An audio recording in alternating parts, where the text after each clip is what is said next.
The sun is shining in Sydney. The blue skies are out. Congratulations, Sydney. And today, and it happens to be Fashion Week, we've got the Shaw Financial has deployed their best looking financial broker to talk to us about super. So today we're talking about super. Are people really using super? And what we're seeing out there in the lending and real estate world. Stay tuned.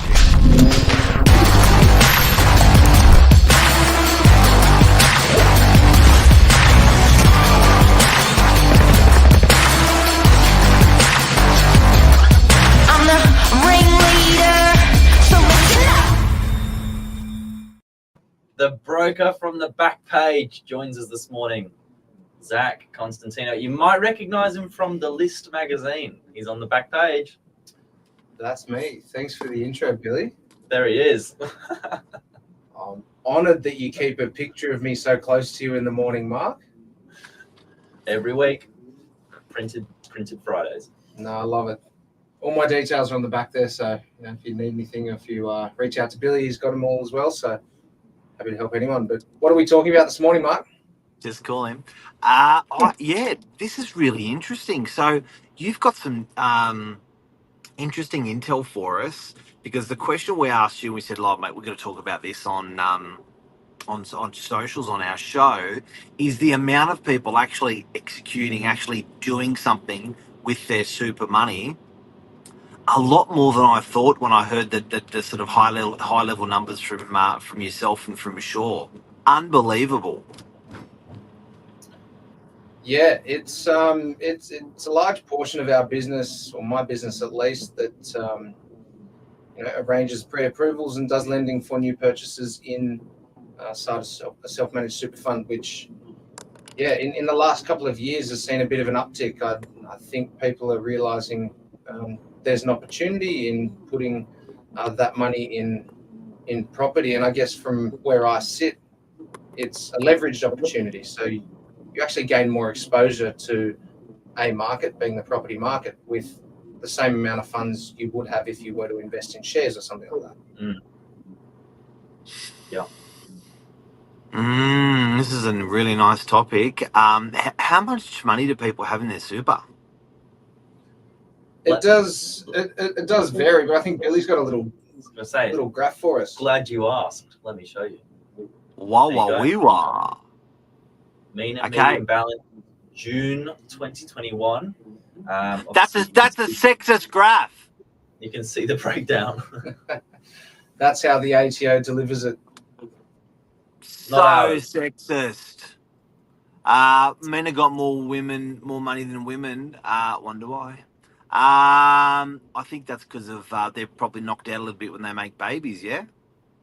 Yeah, I'd say they're in the engine room of their career for a little bit longer, and exactly so. They're the men aren't having the babies. Okay, talk to us about. So this is how much money people have got in their super. This is incredible. On average. Yeah, I mean the data is averaged, and it's from 2021, but I know that there were some super funds that were poorer performing than some in and on the back of COVID.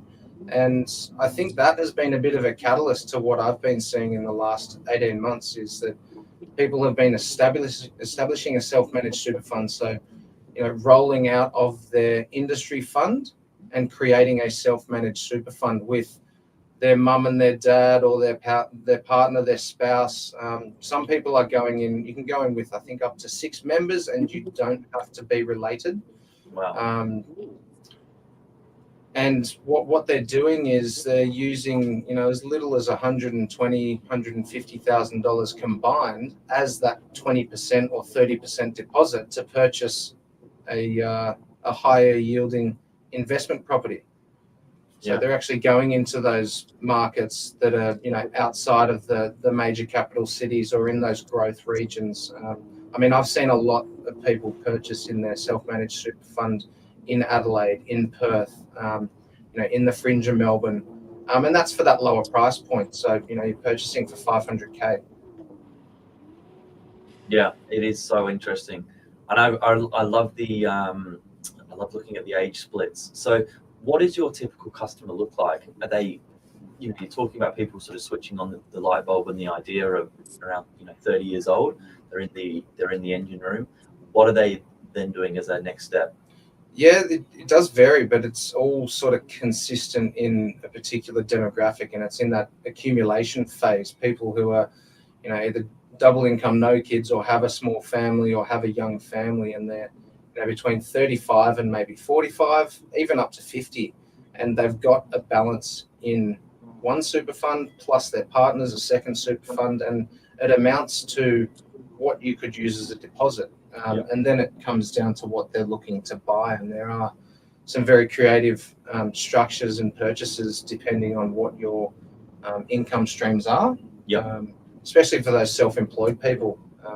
I have done quite a few purchases where the super fund's set up, the contributions are rolled into the self-managed, and then they've got a deposit to then go and buy, a commercial property or an industrial property, and they actually lease that back to a business that is owned and operated by the same guarantors. So it's an effective way to then utilize business expenditure to top up your super by means of rental payment. Very clever. So, for people who don't know, the property market's $10 trillion. In the superannuation market for Australians is about 2.5, and it we'll getting to $3 trillion. So we're talking about an enormous amount of capital. And if that becomes leveraged, they could almost buy the Australian property market if they leverage the Australian super. Where it came from, which I think is really important, because I think where we're going to in this conversation, it's important, is it's a form of compulsory saving for when people get older. Now, what happened was we suffered as real estate agents in property management because there was this, the government effectively, I'm going to say, robbed people when they introduced super, because they took away 9 or 10 or whatever % of people's total income, which was effectively their savings. It was a bit like mum and dad tapping little Johnny on the shoulder and saying, "You're working now. If you're going to live here, we're going to make you pay board, or we're gonna make you save X amount a year." So the government turned around and said, "Okay, look, if you're gonna live in Australia, and you're gonna be PAYG, we're gonna strip out 10%." So this is becoming a monster, this superannuation thing, and it's only the tipping point now from in my working career where I've actually seen it possible to buy property. And I think that was where you're starting from on that point, Mark. Was it 1992 is when they brought it in? Was it early 90s? Right. Yep. No, look, I'm much younger than that. I don't know. But yeah, you're right. Like there's this huge accumulation of super for people who are, definitely been in the engine room of their career for the better part of a decade or more, and so it's now realizing that there's potentially some utility in that rather than having it in a managed fund. In that, there is potentially a capital growth play, but I think the whole leverage side of it's important because from a lending perspective, we can go from 90%. So we can go from 70 to 80 to 90% LVR, so loan to value ratio inside your super fund, and that's across the board with residential and commercial assets. So, you might be able to do a margin loan in a share trading account or to fund your share trading account, but that's far more complex, and there are the risks associated with that, and it's not as common. So therefore, if you've got $150,000 in a super fund, plenty of strategies, but one being property, one being shares, you could buy $150,000 of shares, or you could leverage the $150,000 at a 70% LVR or 80% LVR and get yourself into something between $500,000 and $600,000. Yeah, it's amazing. That leverage component I find to be incredible, because for every 10,000, the bank will give you 40,000. A regulated bank will give you 40,000. So what I think is interesting is they will give you 4 times the amount of your dollar or 5 times the amount of your dollar. They will let you enjoy that rent on 5 times the amount, and they'll let you enjoy the capital growth on 5 times the amount, providing you pay an interest rate. It sounds like a really good deal to me. Can you explain, Zach, and probably the most important thing out of today that I'm finding when I talk to buyers, and we're not advising people, but this is my observation from the outside watching people. The biggest question that I see these guys say is, I can't get any money. I've already got a mortgage. I wouldn't be able to get a loan on my super. Yeah, so just to touch on, the bank lending X amount against, what income that you have, the way that it's calculated on the self-managed super fund, you've got contributions as a stream of income into the self-managed super. So that could be from your PAYG job, your partner's PAYG job, or if you're self-employed, your contributions up to, I think it's 27,500 per year, which is going up next year to 30,000. And then proposed rental income, because you can't buy an asset to live in your super, it will be an investment asset. Therefore, it will be returning or producing an income. So you use your contributions plus proposed rent, and then the debt to income assessment is typically higher in an SMSF because they're playing with less of an income side of things, and it is a commercial borrowing agreement. So there is, I guess, more flexibility in the way that they lend. They allow a debt to income of roughly 7 to 8.5, sometimes even 9. So 9 times the income you could get in your SMSF. So if there's 100 grand coming in, you might be able to borrow $900,000. Oh, wow. It's rare that that's the case, but as you could imagine, you get a couple of people on some juicy salaries. They might be clicking near 80 grand a year. Then they've got some significant borrowing capacity that, Yeah. in their existing super might get them $1 million property. Wow. So, and guys, if you just tuned in, we're talking about buying in your super. I think this is probably the most relevant topic I've been dealing with lately. Billy, what were you going to say? And calculated separately to personal income. So if there is existing debt there in your personal name, or you have hopes and aspirations of trying to buy another property in your personal name, separate to that. Yeah, that's a big point, Billy. Thanks for picking that up. It's Well done, Billy. It's independent of your personal borrowing capacity. So it's done inside the self-managed super fund trust, and that trust has a corporate trustee. So the company isn't your personal name. The SMSF isn't your personal name. So you retain your borrowing capacity inside your personal name, and the self-managed super fund lending is independent. I guess the other thing to add there. Don't only rich people have self-managed super funds? Doesn't it cost a lot to run it every year? Not from what I've seen. I mean, there are costs associated. I guess from what I've seen, it could cost you, $2,500 a year, up to $5,000 a year in account keeping, because they are required to be audited and have their tax returns and financials done, because it is set up as a company. So it's treated like a company.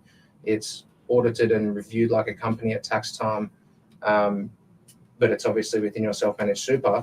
So call it $5,000 a year, and maybe $2,500 to set up is what I have seen from a lot of my clients who have recently established, and clients that have had them, up and running for a few years. So if you can generate that in the SMSF from a returns point, this is all a cost based around your investment. So It's all running through the self-managed super. And let's face it, your normal super's probably paying some pretty enormous costs already without you realising. Those admin fees, they're expensive if you're not doing anything. It's nicely tucked away, but have a look. I think you'll be shocked what you're actually paying on your super that's not self-managed by way of fees. Have we missed anything today? Just quickly. Can we recap?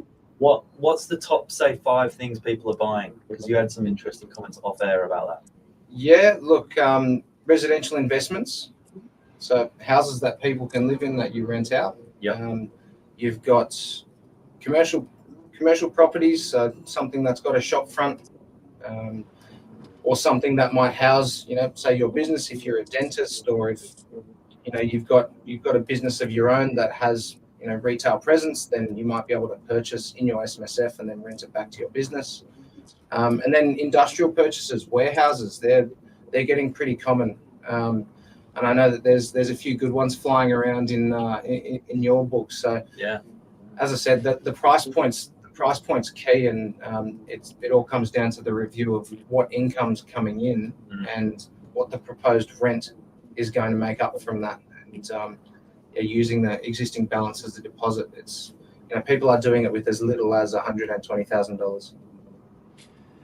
Mate, great one, because I'm glad you mentioned the last one, because that's what I'm seeing. We've got warehouses for 850 grand and storage for 198 grand, and we've been taking deposits of 19 odd thousand and 80 odd thousand from People Super, and I'm talking in the last probably 3 weeks there's in excess of 25-30 deposits. It's been very, very busy, and a lot of them, or I should say even most of them, were super. I think it's great because it's cash that's not being used sometimes. You can't unlock, if you're under that 65 years old, you can't unlock the cash in the first place. Especially if you can top it up 30 grand a year, if that's what they're doing next year, Zach. You've got another couple of years. If this project like ours isn't finished for a couple of years, you can tuck away some more super. You and the wife, or you and whoever's in the super, go 30, 30, 30. Yeah, that's exactly right. Time to get in the engine room. Have a great day. Great topic. Thanks, Zach. No worries, gents. Zach, Thanks for having me. before we go, I just want to talk about the beard. How it's very, very, that's a really good beard you've got going. Really good. Slightly Conan. Very dark. Mine unfortunately has gone all discoloured and mangy. Huh. There's things for that. I can colour it in for you later if you'd like. I was going to ask you. That's my next question. Mate, you're a legend. Thank you so much for coming on and sharing your experiences about super. Hopefully that's helped people today. Billy? As Ray said, have a cracking day. Not going to comment about my book. Don't take Billy's movie reviews if he ever gives you one. That's all I'm going to say today. See you guys. See ya. Cheers.